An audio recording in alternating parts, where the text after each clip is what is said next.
Paris est à vous, l'émission qui donne le meilleur de la région capitale. Karine Vergnol sur BFM Business. Paris est à vous, l'émission qui vous amène Paris sur un plateau et tous les jours une personnalité vous dévoile son Paris. Aujourd'hui, c'est Richard Orlinski. Bonjour. Bonjour. Artiste plasticien, sculpteur, vous n'êtes pas forcément connu du grand public, en tout cas pas votre nom, pas encore, et pourtant je suis sûre que tout le monde a vu au moins l'une de vos œuvres, notamment ces fameux crocodiles colorés qui datent de quelques années maintenant. On y reviendra tout à l'heure. En tout cas, vous êtes l'un des artistes les plus cotés, actuellement l'un des artistes vivants, en tout cas les plus cotés.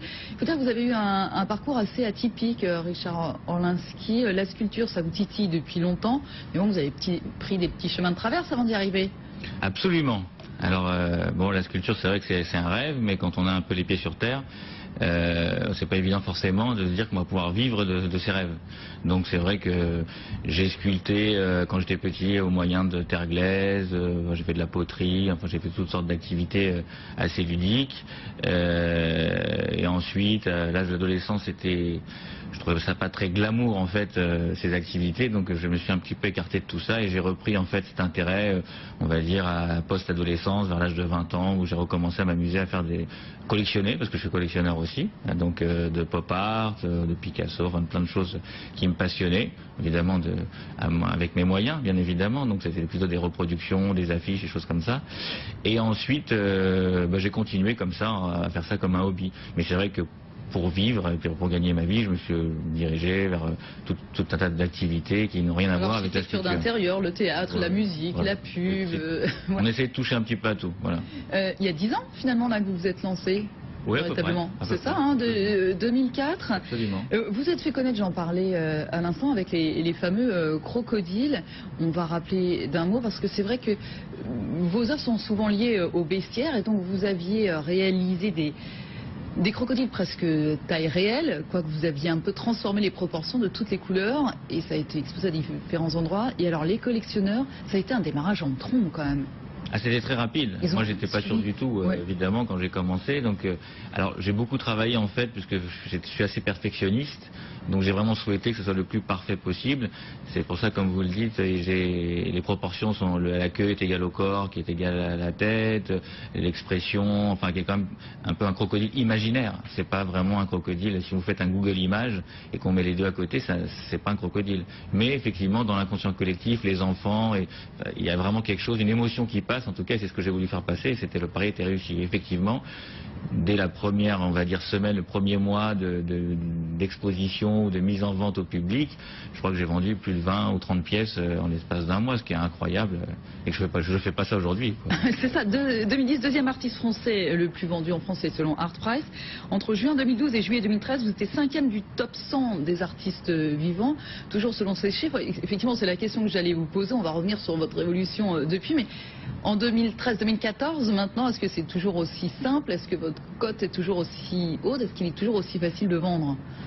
Facile de vendre, disons qu'on est quand même en période de crise. Donc la crise économique, elle touche un peu surtout en France. Alors c'est vrai que j'ai beaucoup de collectionneurs étrangers.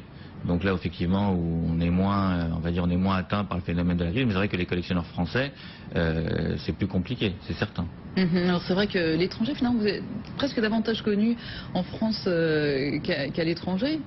Enfin, davantage connu à l'étranger qu'en France, plutôt. Non, je pense que c'est des marchés différents. En fait, j'ai eu la chance en fait d'avoir des galeries qui m'ont permis, et des municipalités qui m'ont permis d'exposer dans des endroits stratégiques où effectivement la clientèle internationale se déplace et les collectionneurs internationaux. J'ai exposé par exemple à Courchevel avec les galeries Bartou et à Megève, j'ai exposé à Saint-Tropez avec Miller Fine Art, j'ai exposé à Miami avec Markowitz. Enfin, j'expose dans plein d'endroits comme ça qui sont vraiment des spots où la clientèle étrangère se déplace, et donc ce qui fait que je vais rencontrer des gens que j'imaginais même pas. J'ai vendu en Inde, j'ai vendu en Turquie, et tout ça c'est des gens qui sont venus dans des stations françaises balnéaires. Voilà. Ça m'a permis aussi d'avoir une très belle visibilité. N'empêche que vous êtes dans des musées étrangers et pas en France, quoi.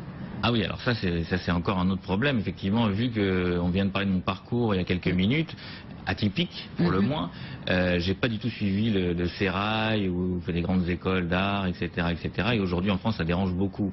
Donc je subis beaucoup de critiques, beaucoup de jalousie, et donc malheureusement le succès c'est un petit peu la rançon d'un succès. Il y a des gens qui adorent, puis il y a des gens qui voilà. Et donc toute l'élite intellectuelle en fait est très critique et pour l'instant ne m'accueille pas en son sein, et donc j'arrive pas. Donc voilà. Mais c'est aussi parce que vous vous revendiquez, Richard Orlinski, d'un art accessible. Ah, complètement. C'est ça aussi l'idée. Finalement, quand vous faites, alors on a parlé des crocodiles, mais il y a aussi des panthères, il y a des jeans aussi qui sont assez étonnants, qui ont l'air de flotter dans l'air. Pour parler de vos œuvres les plus connues, ça parle à tout le monde.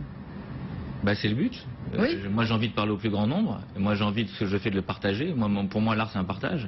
Si c'est uniquement fait pour rester dans un musée ou réservé à quelques collectionneurs très fortunés, pour moi ça n'a aucun intérêt. Ce qui m'intéresse c'est effectivement que j'ai fait une exposition dans la ville de Levallois. J'avais des enfants de 7 ans, de 8 ans qui m'ont attendu, qui ont voulu avoir des explications, qui étaient attirés.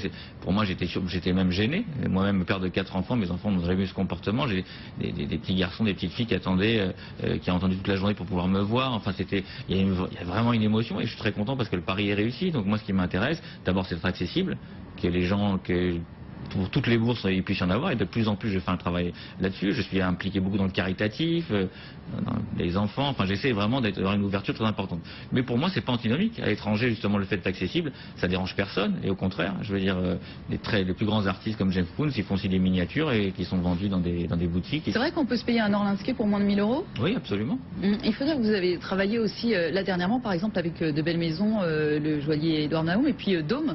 Dôme, absolument. Dôme, vous avez Absolument. fait, donc on peut trouver chez Dôme du Richard Orlinski. C'est une très très belle création. Alors effectivement, Dôme c'est un savoir-faire, c'est une maison qui date depuis 200 ans je crois, et c'est en cristal, et puis bon c'est vrai que c'est sublime, c'est des choses qu'on n'arrive pas à faire, que moi je ne pourrais pas arriver en tout cas à réaliser techniquement, mais effectivement ils ont décliné dans pas mal de couleurs, je crois qu'il y a 4 ou 5 sculptures différentes, et puis c'est un vrai carton, quoi. Je veux dire, ça, ils ont en quelques mois, on va dire que toutes ces sculptures, elles ont envahi la planète, et ça s'adresse en plus à un autre public, parce que le cristal, c'est pas pour tous les publics, quoi. C'est encore une autre démarche. Non, mais c'est aussi un moyen de, parce qu'effectivement, quand on voit votre King Kong, là, votre énorme singe, c'est difficile à placer dans un appartement. Enfin, pas. Il y a des petits. Voilà. Donc c'est ça l'idée. Je vous présentais comme sculpteur tout à l'heure, Richard Orlinski, et en même temps, vous dites, je ne suis ni soudeur, ni polisseur, ni fondeur. En fait, vous travaillez avec des artisans dans toute la France. Absolument, absolument. Bah oui, en fait, c'est l'origine même. On va dire que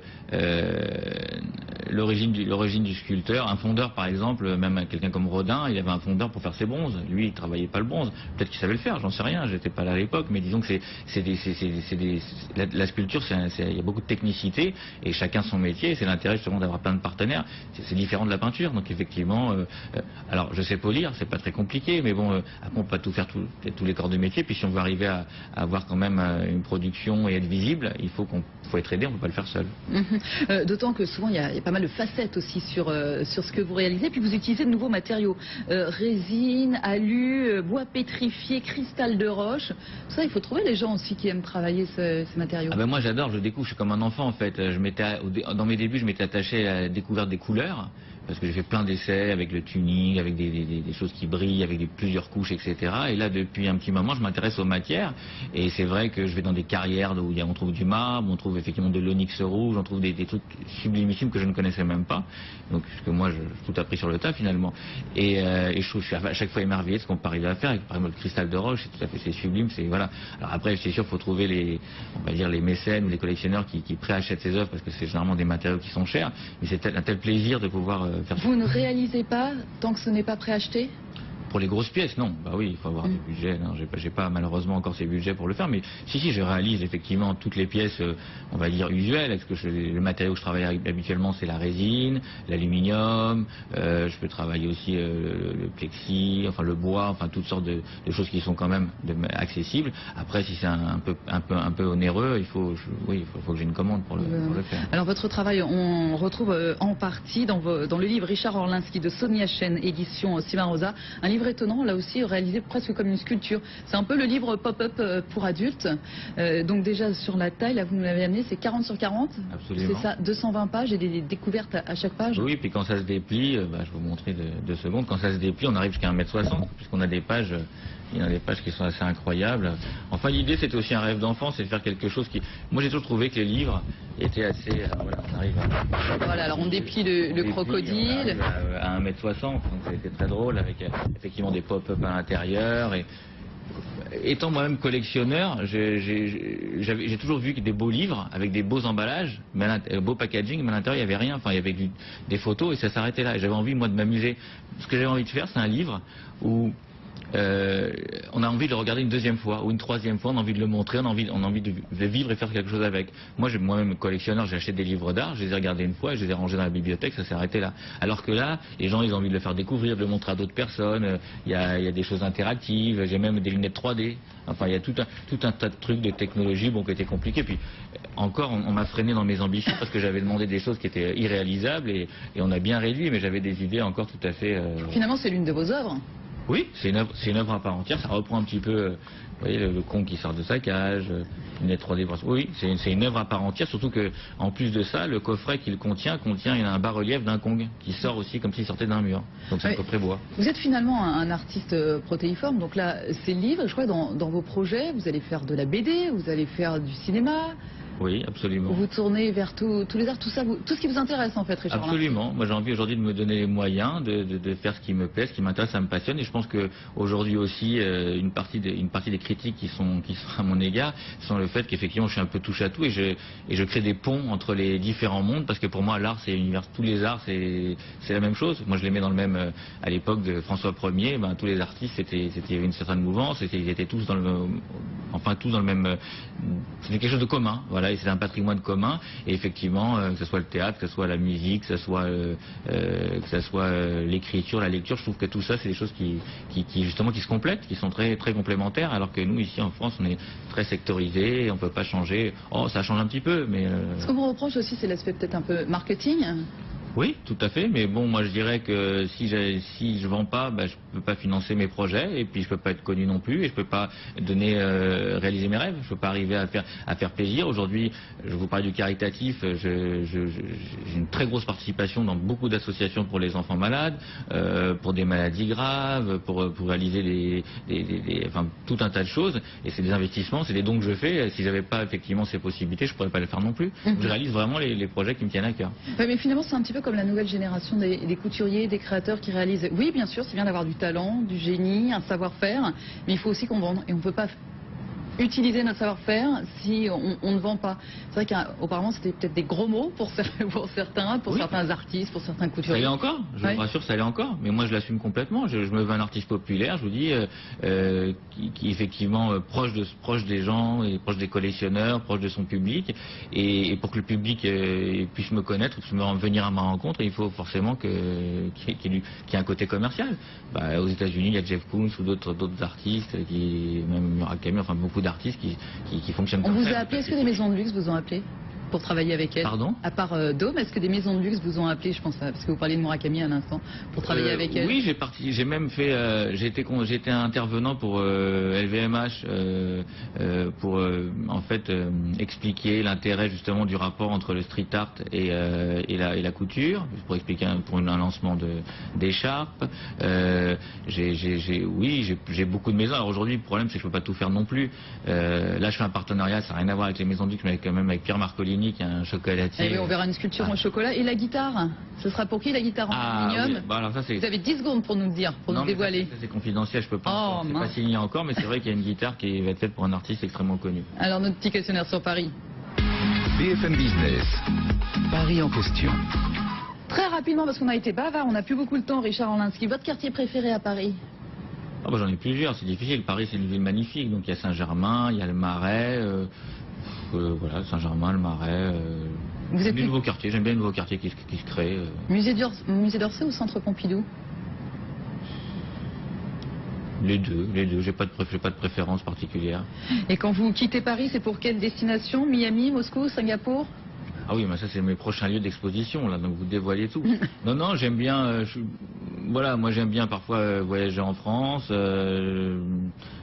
C'est vrai que les États-Unis ça me plaît, la Russie, puis les découvrir aussi. Je fais des visites dans tous les pays d'Europe de l'Est, découvrir des nouvelles choses. Non, j'aime bien découvrir, ce que j'ai pas pu faire avant en fait. Je j'étais à Paris, donc aujourd'hui, dès que je pouvais partir, effectivement, je pars. Richard Orlinski, merci beaucoup à vous d'avoir été avec nous. Je pense que d'ici mois d'avril, on entendra encore beaucoup parler de vous.